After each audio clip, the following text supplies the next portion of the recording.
when I come into resistance of, but I liked my little house there, and I liked how things were there, and I liked how the setup was there, and I liked that container, and I had just gotten comfortable in it.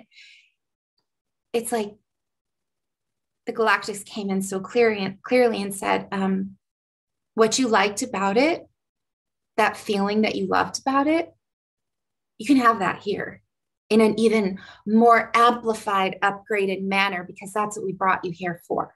That timeline is complete. You have to be willing to release that timeline in order to move forward. I feel like that's where we're all at. Like, instead of seeing it as my job is telling me that I have to either take this thing or I have to leave, it's like, well, no, source, the universe has a new plan for me. And I love to see these as graduations rather than deaths or endings. It's like you're graduating to the next level. So all of these pieces before that you couldn't see are coming up for you to reintegrate, reconnect to source, essentially because you've been launching these greater and bigger desires. I feel like many of us are being called to greater statuses of wealth so we can do greater things on the planet. And so maybe the business that we had, the business model was quite abundant. We were like, this is awesome. And now source is like destroying it so it can be rebuilt again, or it's being completely remodeled, or we're being called to an entirely new way of expressing the gifts that we have to share. And it's awesome. And it's also scary. And we're all in it together. And I come back to constantly this understanding that the rapture has already begun. In scripture, it talks about being raptured up. Well, that's exactly what's happening. And those of us that are being raptured up are finding each other, are being relocated, are being called to higher positions, because we are inheriting the kingdom of earth right now. Not we shall, we are. And God, I'm getting like chills sharing this. We were given the permission to the keys of heaven. Heaven is inside of our hearts. We were given the permission to bind that in heaven and to have it bound here on earth that is not in alignment with love, and to loose that which is in alignment and love. And so what I'm seeing is that even though a lot of us feel like we're sort of being a little bit like beat up, like, oh, you're taking me out of my comfort zone, you're taking this away from me, you're taking that away from me. Source is actually saying, oh, this is like a really cute analogy. You guys are going to laugh at me, but it's like, please give me the little teddy bear so I can give you like a humongous teddy bear, but you have to have even greater faith to have this huge teddy bear. And how many times in our life have we been through this? I've been through this so many times in my life. The other piece that I wanted to share that I've witnessed and been was deeply rooted in me, and a huge process of coming back to this place that was this huge cycle of kind of is the over this Mercury retrograde, there's been an ending of the cycle between the narcissist and the addict, the narcissist addict and the savior or the victim. And seeing a lot of relationships ending that were created in this inversion of love, which is not love. But something really powerful that I was able to see from my own childhood was that because of the traumas I went through, and because of the man that was the first man I fell in love with, my father, I had a huge overlay still in me, as much as I love God's source, that some part of God's source was going to be like my father, that some part of God's source was kind of sometimes the loving one who loves me, and sometimes going to be like the monster. And so I better follow these strict rules, because if I don't follow these strict rules, I might get in big trouble.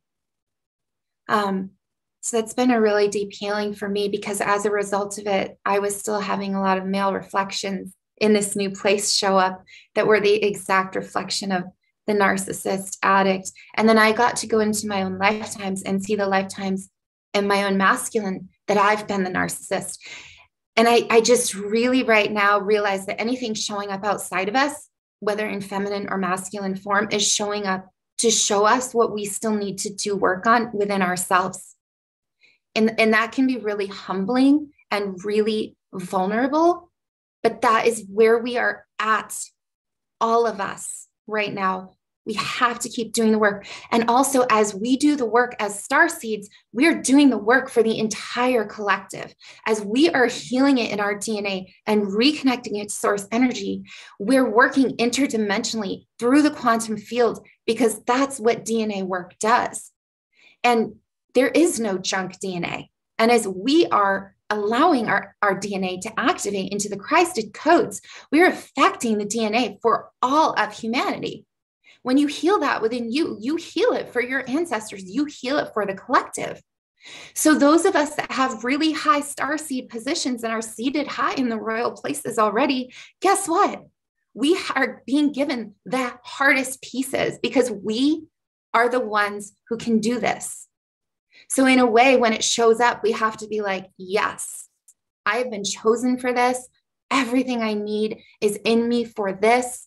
And what is on the other side of this is going to be an incredible party or graduation or like miracles. Source, what are you going to do with this? Because I just have to say one more thing here, because the biggest thing that I've been told lately is the love right now, Christed consciousness, non-duality, is so amplified and so supported by the angels and the galactics and source at this time, that if you are on that path, everything is assisting you to rise, everything. And the velvet road will be laid out for you. The rose petals will be thrown at your feet. The doors will open, because that is what source is supporting right now. And so if you are in that place and you are a starseed going through these things, or a light worker going through these things, just know all of heaven is assisting you and supporting you and making a way, because miracles are not rare. Miracles are our moment to moment birthright. The fact that we are breathing and our heart is beating is a miracle. I'm not doing this. Source is doing this. And we have to go back to those simple fundamentals to get through this time. Okay. Yeah, just one thing. I just loved listening to this. You are on fire. I love it. And I just wanted to say, I can see a shift in your energy really clearly. And when you mentioned about these patterns being broken during Mercury retrograde, I see a very different energy around you now. Like can I say it or not? No, you can. It's true. I'm going through massive shifts. Yeah, it's like a rebalancing of the masculine and feminine inside of you. And I can feel romance energy really strongly around you. And whether it's there or not yet there, I can feel that it's massive. I can literally see it. So I'm really curious to see what's going to happen soon. It's not physically here yet, but it's massively here. And it's also what's inspiring the music. It's like, we are my muse, and the divine masculine feminine Eros connection to Venus as the embodiment, those of us that carry the Venusian connection, real strong masculine feminine polarity, that is inspiring the music I'm creating right now. The divine love story of humanity, because the source as masculine feminine making love through us is what is literally rebirthing these Christed consciousness timelines.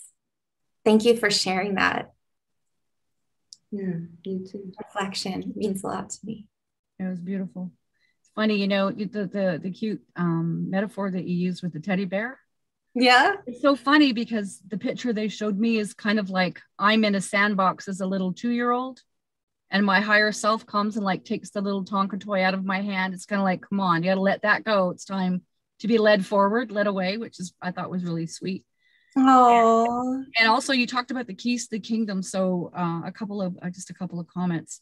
The keys to the kingdom are our agreement to it. That's what the guides have told us. The key, you have the keys to the kingdom to your agreement to be worthy of the kingdom, because like you said, it's absolutely our birthright. And we've been perhaps instructed away from the idea that miracles absolutely happen all the time, if you have the eyes to see. Because I feel like being presented with the praying mantis is a gift. That's, to me, is God talking to me directly. I see you. I see you. I know you. They talk about stations of learning. So you're talking about shifting timelines when we move or move beyond a path of learning, time to jump timeline or to a new station of learning. That's what they refer to that. And then the other thing that you said, I think it was you, Nina, but it was, the guides actually asked in the class I just took with them, which was True Knowing. They said, what would it take for you to feel safe? What would it take? And it's to know the divine. The only way through this passage is through that connection to source, because we have plenty of evidence out there that it's all gone for shite, right? It's like, it's like, what is happening? The world is falling apart. Yes, it is. It's like we're in a demo though. Earth is being renovated right now.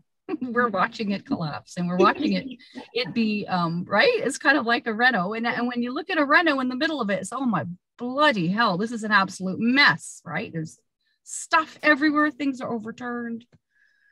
So yeah, faith.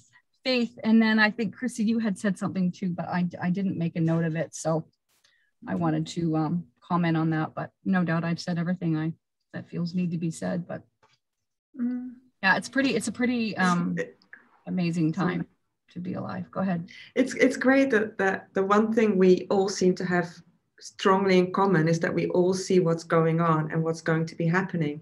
So it's not just one delusional person going, oh my God, I see this and this. No, it's like we're all having the same navigation, and that's really a hopeful thing, I think. Yeah, and I love how sorry, go ahead, Tara. No, I was just going to say, and I also know that the people, and particularly women watching this, really relate to the things that we say. And I can almost hear their comments now going, I feel like that too. That's happening for me too. So it's not just the four of us. We know it's a we. Yeah. There's a much bigger we going on. And I get really big goose pimples when I say that. Thank you. Sorry, now I remember what I wanted to comment to Christy, because you were saying that, sometimes you look at, like, have I not grown at all? Because I've had that same moment of absolute, well, if I see somebody working out, as an example, with a mask on, I'm like angry for them. I'm like, what are you doing? You're blocking your sacred breath. And that's our first nutrition, our first nourishment. Like, you can go without food for 40 days, as my husband said. Well, you had Jesus on your side when I talk about fasting, right? Well, Jesus, 40 days. And you can go without water for a couple of days, but you can't go without breath for longer than like a minute, maybe a minute 30 if you've got really good lung capacity. So getting angry about that. And then we'll have moments of self-doubt, right? Like I teach emotional intelligence and stress resilience to the science of heart math, but it doesn't mean I'm not challenged. Like when I'm trying to tie my boat up when we're docking in 50-kilometer-an-hour winds and I'm not quick enough, and then the captain's shouting, "Get the boat!" And then I'm like, I'm not having fun. This is not fun. I can be stressed in those moments, but we have the tools. When you have the tools, we can deal, which is the point, right? And like you said, we all share the same experiences. We all go back to the same tools. Self-love, go to the heart. And the whole point about is, even though planet Earth is under, renovations, all these incredible opportunities and potentials are available for everything to be remade, reknown, reclaimed. through the miracle of wonder. And when you believe in that, then magic can happen. I don't think it will be long now. I really don't think that the absurdity of this can maintain very long anymore. It can. You have to forgive me. My dog is scratching at the door at the moment. I completely jumped in on you there, Chrissy. No. You think it can stay longer? The absurdity of this, that this will stay for. When I look into it, I'm like, oh yeah, the absurdity can continue, because there's a lot of tenacity to holding on to something and not birthing into the light. I mean, look how long we've been in the dark age, how many thousands of years that this has been, but people have held on to this. And yes, we're in the Great Awakening, and those people I feel will get less and less. Gracie's scratching at the door. But I can feel the tenacity of those clinging onto the absurdity. And also I know how long things take to wash out of a person's system. Like you said, this is eons worth of stuff. This is karmic stuff. It's soul karmic stuff. You think how old potentially your soul is in earth years, how many lifetimes you've had of accruing this stuff, how many generations are buried underneath us, that we have all the stuff. The way I see it is like this massive spiral of time, and that we've gone so fast now, we're at the absolute top thinnest bit. So even though it has been eons, it's gone so accelerated now that whatever normally would have taken 200 years now only could take a day. Yeah. And I really do think it's within the next few years we're going to see a massive tipping over. Yeah, flip. Yeah, because I think it was Tara, or it might have been you, Chris, it might have been either, I don't know.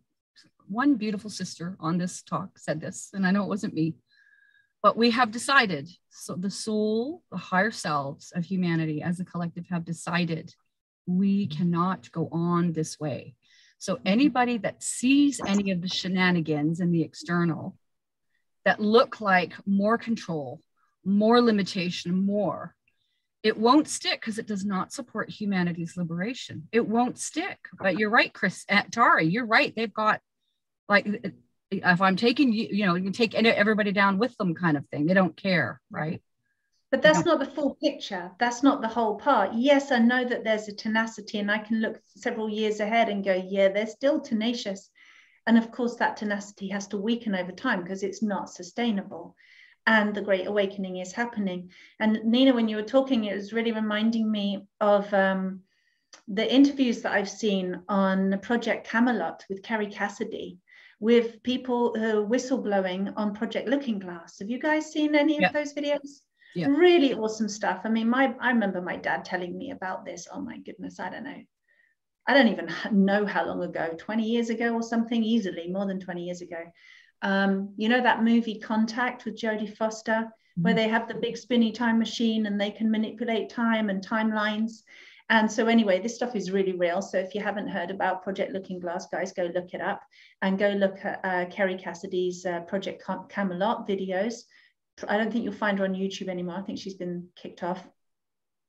But I was rewatching an interview with Bob Lazar and another guy called Bob Wood, both who have been involved in working on this technology. And they both said that basically there's the group of elites, and there's several groups of elites, and they're all, there's good eggs in all of them and bad pennies in all of them as well. It's not absolute, these guys are bad and these guys are, whatever. It's a mixed group. But he's basically saying the elites have spent a lot of money and created this machine that can interrupt and adjust time ever so slightly, fractional amounts of time, so that you can look and see and assess probabilities and look down the timelines of what's going to happen in the future. And assessing the probability of probabilities. It's quite an incredible thing. And so this one guy, Bob Wood, was saying that there's essentially two timelines. There's the timeline where you know, everything breaks crazy on Earth, and there's the big destruction event, and all the elites have built their bunkers underground, and they sit it out and they wait it out while the rest of us fend for ourselves, and most people get wiped out by the events. And the other timeline, as Chrissy, you know about that timeline, you wrote a movie script about the elites going into bunkers.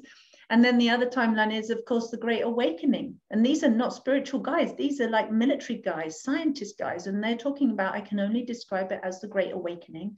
And whichever probability was entered into this computer, into this time machine, it was like all timelines converged to the Great Awakening. And that's all that can happen.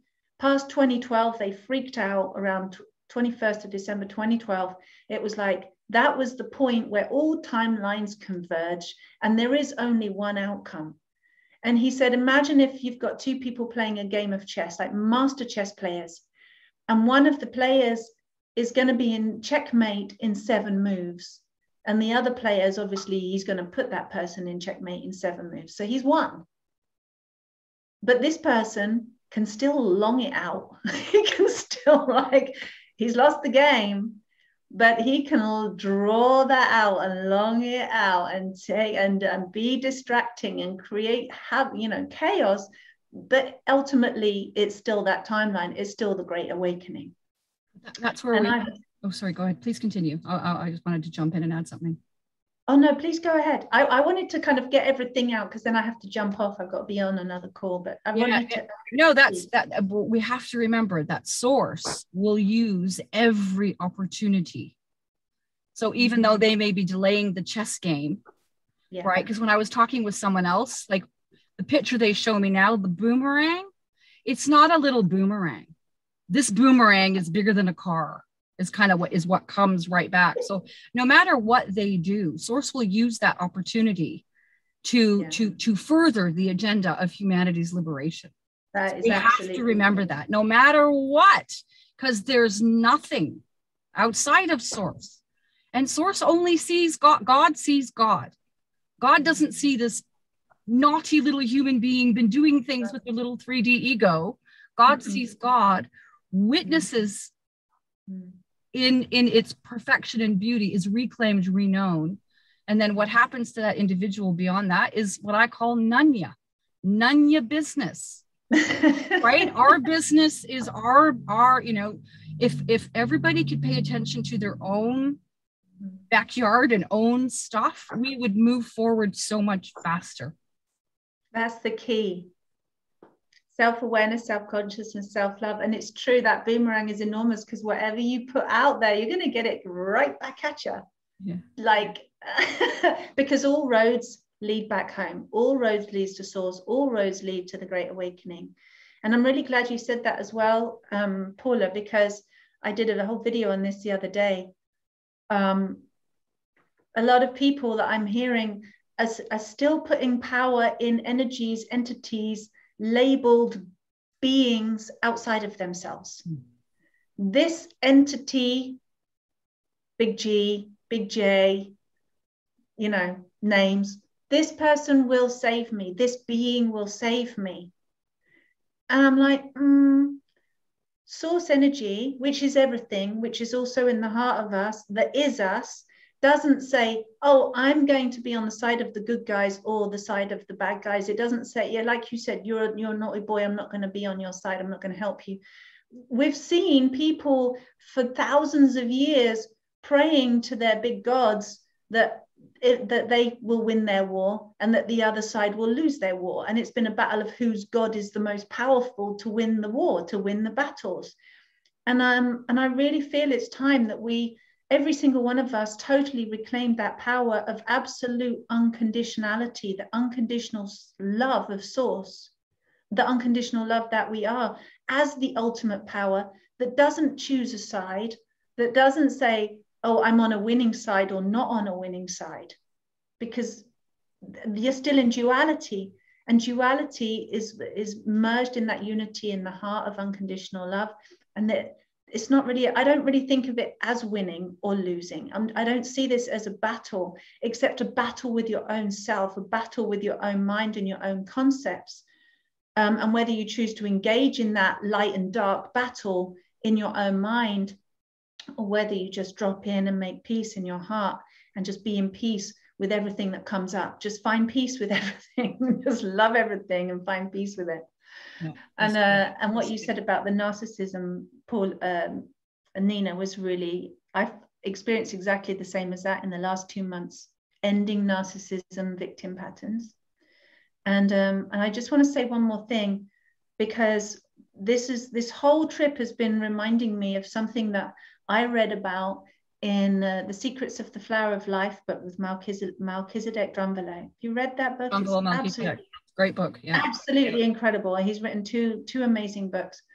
But when he talked about the Pyramid of Giza and the initiation chamber that took the initiate through from third dimension through the fourth dimension into fifth dimensional consciousness, it was an actual activity. It was an initiation sacred rite that initiates would go through. This is what this chamber was built for, this pyramid was built for.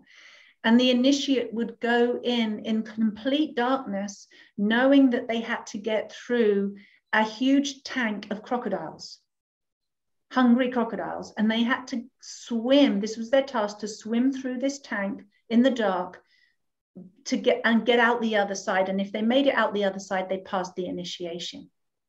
Now, of course, you can go into your fear, and that's what the initiation chamber is all about, where whatever you fear, this is fourth dimension, whatever you think, you manifest, whether it's good or bad.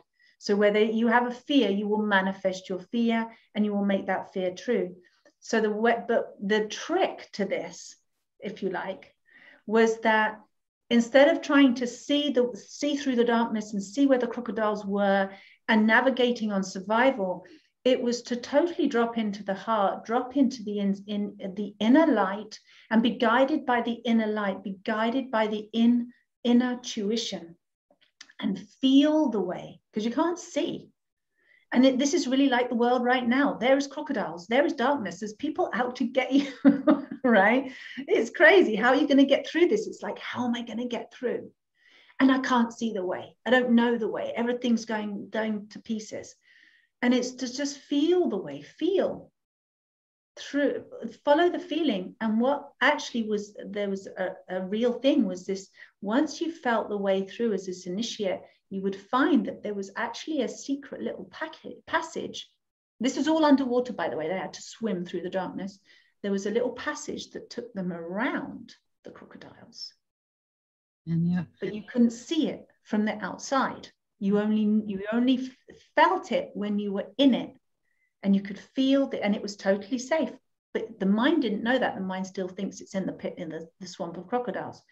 So it's literally, and then you come out the other side, and then you would have passed that initiation. So I really feel that that's really relevant. I think that's a good analogy for what we're going through. Is yes, there are sharks and crocodiles and all these nasty things and all the scary things, but the more we focus on it, the worse it gets, and we will succumb to that. We'll succumb to the death of our own fears, if you like. And actually, just by, there is light inside you. There is light inside everyone. And even if everything that we know falls away from us, we're still left with that. And that is everything. And that's the precious gift. That's the precious gem of life. That's knowing. That's knowledge. That's unconditional love, and everything else can fall away. And new universes, like Nina said, will be born from that place. Yeah. B. Go ahead, Nina, and then we'll wrap up. Because Tara, I'm going to go now, but I love you, girls. Thank you so much. Sorry, I'm going to have to go as well. I'm afraid. I'm so sorry. I'm in a closed. So really quickly office. then, before Nina, oh, she's gone. Darn it. Okay. Well, anyway, before you say that, I wanted to say, if anybody needs some assistance with self-love, obviously Tara has offerings. Nina, you do wonderful theta healing support, and I teach, everything I do is through heart gratitude. So all of the gifts that I have and offer, I will also share and teach anybody that if they need tools to help navigate this using the heart, I can help show you as well. So there's folks out there basically that can help. Go ahead, Chrissy. You're going to say something, and then no, sorry, Nina, you wanted to say something, and then we'll end because we all have to go. Go ahead. I was going to say, I think what's being really amplified for me by our galactic team, which is our future galactic consciousness, where we already are and is already available to us is, why did we come here? We came here as star seeds to promise that we would amplify a Christed consciousness timeline. Mm-hmm. And so what feeds the timelines of chaos and fear? Chaos and fear. So if we are buying into everything that they're throwing at us to try to get us to go into a state of fear and chaos, and we are actually giving our power over to them. And this is how they do black magic. So we have to remember this, because when Tara says, you know, Chrissy, I honestly loved, I'm just being honest, I loved it when you said, Chrissy, that you feel like this absurdity can't go on much longer. That's my reality. I'm not, yes, I do see, I can remote view right now and see into the future and see what Tara is seeing. I'm not choosing to amplify that timeline reality. That's not my reality. What I saw very clearly when I got raptured up by the Holy Spirit within, which was the divine feminine flame returning to me. That's what the Holy Spirit is, the divine feminine aspect of Christ, of God, inside, not outside, was that there would be two separate timelines. And that those that would not participate in a lower timeline frequency, because it was all about frequency, would be impervious to anything going on a lower timeline. Well, why is that? Because we are refusing to give our power over to it. I don't want to amplify their black magic. And so I can't tell you how many times my galactic team has come in and been like, the more that you keep looking at this possibility and that possibility and this information and that information and this doom and gloom and this truther and that truther, you are actually, because Nina, you're super powerful because you are a starseed and we are super powerful. And as women, our wombs actually amplify timelines and give birth to timelines. That's been a new understanding. And so if we are amplifying the frequencies and vibrations of fear, we are feeding into their black magic. If we amplify love and God is more powerful than this, I refuse to believe that you are more powerful than God. Mm-hmm. Then we are doing exactly what we came here to do. It doesn't mean that we're perfect, but I feel like that's the biggest message that everybody needs to hear right now, because what has come to me recently is we have the power to fold the timelines. And if the majority of us that are holding the light on the planet were to actually anchor into one solid vibration of love beyond duality and stop like bouncing back and forth, this would actually accelerate. We have that much power within us. Yeah. That's what we have to get to. So even people keep saying to me, well, when is this truth going to come out? Well, when are these arrests going to happen? I'm not even buying into that anymore, because that continues to keep you frozen in a 4D state of duality. Yeah. And what I know Chrissy's got to go, so we're going to wrap this up. And what my guide, well, first of all, I want to say that Melchizedek, that's who the guides, they've only named their names twice, and it's Melchizedek, who Paul Selig and the guides are, who they are, number one. And what they say, whenever I'm like, oh, when is it? Because finally, when is the truth finally going to come out, right? So the crazy ones can be redeemed, essentially, you know? And they say, in God's time, in God's way, in God's love, it will happen in perfect ways. So let's wrap this up. This has been such a good conversation. I do hope that our listeners feel the hope and the inspiration and the wonder that we have within our hearts, because, you know, we walk the walk and choose the walk, and it's the timeline of love. That's all it is. And the way out of this is in, and just put love on it. If you don't know what to do, put love on it. That's all. Right? And humor. And humor. Oh yes. Laughing is very, very important. Compassion and grace.